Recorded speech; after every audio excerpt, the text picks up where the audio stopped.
Howard विद्यापीठमध्ये Joseph ने नावाचा एक प्राध्यापक होता. त्यांनी काही सुंदर पुस्तकं लिहिलेली आहेत आणि त्यामध्ये त्यांनी सॉफ्ट पॉवर हा शब्द वापरला. हा सॉफ्ट पॉवर शब्द अलीकडे खूपच ठिकाणी वापरला जातो. म्हणजे राजकीय मूल्य, परराष्ट्र धोरण या क्षेत्रामध्ये तो प्रभावीपणे वापरला जातो. आणि 1990मध्ये ह्या जोसेफ नेनं जे पुस्तक लिहिलं त्याच्यामध्ये बाउंड टू लीड हे एक पुस्तक होतं. The changing natures of American power या पुस्तकात हा पहिल्यांदा शब्द त्यांनी वापरला. लष्करी शक्तीचा जो कठोर पर्याय असतो, अणुबॉम्ब असोत किंवा मिसाईल्स असोत, ह्याच्यापेक्षा सुद्धा सॉफ्ट पॉवर हा प्रभाव जास्त टाकतो असं त्याचं म्हणणं आहे. आणि आता राजकीय पक्षांना सुद्धा हे त्याचं सॉफ्ट पॉवरचं महत्त्व पटलेलं आहे. म्हणून अलीकडे आपण ज्यावेळी सोशल मीडिया बघतो त्यावेळी हे सॉफ्ट पॉवर आहे, हे अणुबॉम्ब नव्हे, पण हे सॉफ्ट पॉवरच्या आधारे तुम्ही अनेक उलतापलती करू शकता. आणि त्यामुळं जगभर नव्या क्रांतीची जी चाहूल आहे ती सॉफ्ट पॉवरनी होण्याची शक्यता जास्त आहे. परंतु ज्यांचे DNA मध्ये शौर्य नाही, बलिदान नाही, ज्यांच्या मनगटात कधी तलवार कधी पेलली नाही, त्यांना स्वातंत्र्य संग्रामाची झळ पोचली नाही, त्यांनी राजकीय इतिहास सुरू करायला घेतला की तो सत्याशी सुसंगत असणं शक्य असत नाही. ही त्यातली ट्रॅजेडी आहे. आणि मग आपण ज्या वेळेला सत्यशोधन म्हणतो ते मुळात इतिहास नव्यानं समाजापुढं आणायचा म्हणजे पुनर्मुद्रण नसतं, ते आहे सत्यशोधन. इतिहासाच्या डफावर 4 थापा मारल्या, 4 पैसे इकडून तिकडून मिळवले की आमचे हरिकथाकार आणि कादंबरीकारी अंगावर इतिहासकार नावची झूल पांघरतात. आता तंत्रज्ञानानं काम सोपं केलं आहे. जुन्या जीर्ण दस्तऐवजांचे पुनर्मुद्रण कानामात्रा न बदलता स्कॅन करून वापरता येते.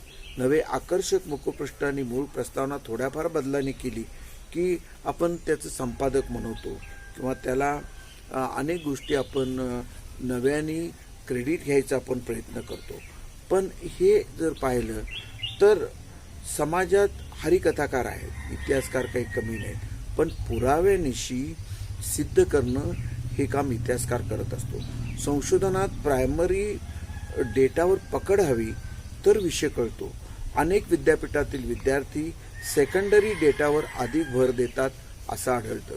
काही वेळेला काही केसेस अशा झालेल्या आहेत की जुन्या PhD झालेल्या संशोधनाचे ग्रंथ काढायचे संदर्भातले नेटवरनं काढायचं आणि मग काहीतरी इकडचे तिकडं काटछाट करून कटिंग पेस्टीने आपण नवं काहीतरी करतो असा दाखवायचा अट्टाहास असतो. सुदैवाने काही सॉफ्टवेअर निघालेत प्लॅगॅरिझममधली, त्यामुळं हे पितळ उघडंही पडतं. परंतु हा जो मानवी वृत्तीचा भाग आहे की संशोधन सखोल केलं पाहिजे, सत्याचं संशोधन केलं पाहिजे, ते आपण अनेक वेळा विसरतो. कोणी आपल्याला दाखवतो तसं पाहतो इतिहास, आपल्याला जसा दिसतो तसा पाहायला हवा आपण इतिहास. भारतीय इतिहासाच्या संदर्भामध्ये हा प्रश्न आता अधिक महत्त्वाचा आहे. बहुसंख्य समाज अशिक्षित अडाणी होता, त्याचा गैरफायदा अनेकांनी उठवला. ब्रिटिश कसे मागे राहतील, पेशवे असोत नाही तर स्वातंत्र्य मिळाल्यानंतर अनेकांनी इतिहास त्यांना हवा तसा लिहिला. काही आज सत्तारूढ नेत्यांच्या आमिषावर त्यांना हवे तसे इतिहासाला मुरड घालायचं काम सुरू आहे. आणि काही पक्षांनी आपल्या पक्षाच्या अनुरूप असा इतिहास लिहिण्यासाठी म्हणजे तो थोडासा विकृत करण्यासाठी, जसा आहे तसा नव्हे, त्या पक्षाच्या विचारसरणीला योग्य होईल अशा तऱ्हेचं इतिहास संशोधन नाव ठेवलं. अनेकांना मानधन देऊन अनेकांच्याकडून लेख लिहून घेतले, पण ते लेख असे लिहून घेतले की त्यातून निष्पन्न होणारा जो भाग आहे तो भाग त्या राजकीय विचारसरणीच्या लोकांना सूट होणार आहे. मूळचा इतिहास तसा असेलच असं नाही. त्यामुळं काही वेळेला जेम्स लेनसारखे जे लोक येतात त्यांना त्यांच्यापुढे जे संदर्भ टाकले जातात असेच विकृत संदर्भ टाकले जातात. लोकशाहीमध्ये आपल्याला बोलण्याचा हक्क मिळतो, हे जितके खरे तितकेच ऐकण्याची जबाबदारी सोपवते. याकडे आपण दुर्लक्ष करून कसे चालेल. आपण घटनात्मक मूल्ये जपली नाही तर राजघटना बरखास्त करण्याची वेळ आल्याखेरी राहणार नाही असं डॉक्टर बाबासाहेब आंबेडकरांनी 1950 मध्येच इशारा देऊन ठेवलेला आहे. ऐतिहासिक सत्याशी कधीही तडजोड करू नका, हे त्याचा महत्त्वाचा भाग आहे. आज आपण अनेक वेळेला बघतो की एकमेकाकडून माहिती संकलन करून संपादित करण्याचे मोलाचे काम मेजर ग्रॅहम सारख्या ब्रिटिश माणसांनी केले. पण ब्रिटिशांना अखंड हिंदुस्थानवर राज्य करण्याची जमलेली सांस्कृतिक, भौगोलिक, शेती, उद्योग, शिक्षण, रूढी, परंपरा, धर्म या विविध क्षेत्रातील माहिती आजही नवीन वाटते. 1857चा स्वातंत्र्याचा पहिला लढा जर विचारात घेतला, त्यावेळी ईस्ट इंडिया कंपनी होती. ब्रिटिशांच्या बरोबर संपूर्ण सत्ता गेली, नाहीतर एका कंपनीच्या हातात सारा भारत राहिला असता. देश आता काही उद्योगपतींच्या ताब्यात आहे आणि या कंपनीमार्फत जशी राजवट बदलते तसा इतिहासाचा सुद्धा वेगवेगळा रंग दिला जातो.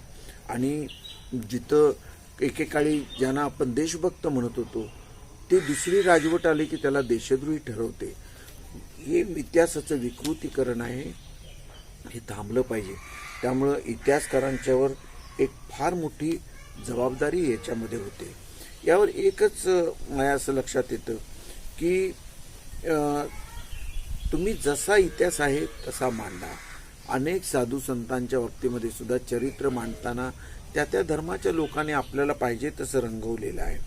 आणि ही पुढच्या पिढीच्या रीतीने जर पाहिलं तर फार धोकादायक आहे.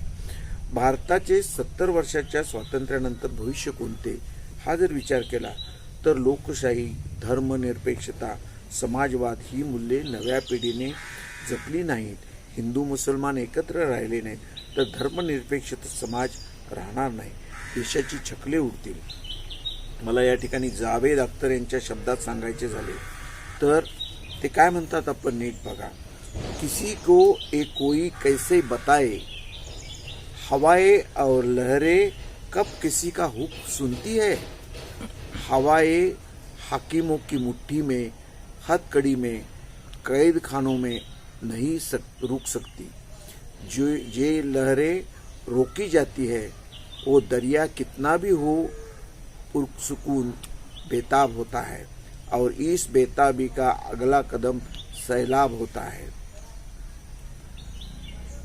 किसी को कोई एक कैसे बताए, याचा अर्थ असा की कुणाला हे कसं सांगावं.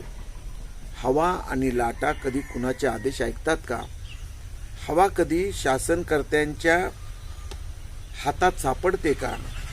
ना तिला कधी हातकडीमध्ये अडकवता येते ना कधी कारागृहाच्या गजाआड टाकता येते. लाटांना थोपवण्याचा अट्टहास झालाय तर शांत शांत दिसणारा समुद्रही अस्वस्थ होतो. या अस्वस्थतेचे पुढचे रूप असते भयानक महाप्रलय. कुणाला हे कसं सांगावं?